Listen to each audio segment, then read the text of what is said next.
Student, आज का topic अपने पास क्लास 10th द्विघात समीकरण यानी कि क्वाड्रेटिक इक्वेशन का। तो हमारे पास यहाँ क्वेश्चन है कि द्विघात समीकरण के मूलों की प्रकृति याद करनी, यानी कि find the nature of roots. हमें कोई क्वाड्रेटिक इक्वेशन दे रखी है, उसके हमें क्या करना है, नेचर ऑफ रूट्स निकालने हैं।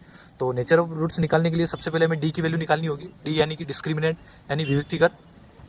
तो डी का हमारे पास फॉर्मूला होता है D equal to B square minus 4ac, B square minus 4ac। तो यहाँ पर हम क्या करेंगे, सबसे पहले डी की वैल्यू निकालेंगे। तो डी की वैल्यू निकालने के लिए पहले हमें क्या करना पड़ेगा, इस इक्वेशन का कंपेयरिंग करना पड़ेगा।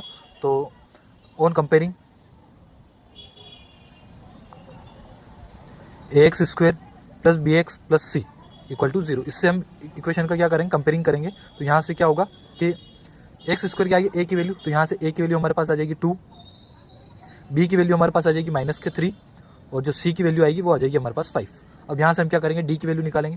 तो डी का फॉर्मूला हमारे पास होता है बी स्क्वायर माइनस 4ac। तो डी इक्वल टू बी की जगह बी की वैल्यू -3 का स्क्वायर माइनस 4 इंटू ए की जगह ए की वैल्यू 2 इंटू सी की जगह सी की वैल्यू 5। तो -3 का स्क्वायर 9, -3 का स्क्वायर 9 होता है, लेकिन माइनस प्लस हो जाएगा, तो प्लस के 9 माइनस 4 2 8, 8 5 40। तो यहाँ से जो हमारे पास डी की जो वैल्यू आ रही है वो आ रही है -31। अब ये हमने डी निकाला। अब यहाँ से हमें बताना है कि नेचर ऑफ रूट्स क्या आएगा। तो डी की वैल्यू जो है वो क्या आ रही है, 0 से छोटी आ रही है, क्योंकि माइनस में। तो सीधी सी बात है कि डी की वैल्यू जो आएगी वो क्या आएगी, 0 से छोटी आएगी। यानी कि हम ऐसे भी लिख सकते हैं कि बी स्क्वायर माइनस 4ac की जो वैल्यू है वो लेस देन है 0 से। तो ऐसी कंडीशन में क्या होता है कि हमारे जो रूट होंगे वो रूट कैसे होंगे, नो रियल रूट्स होंगे। तो यहाँ पर इसका आंसर आएगा no real roots, no real roots, यानी कि यहाँ लिखेंगे वास्तविक मूल नहीं है।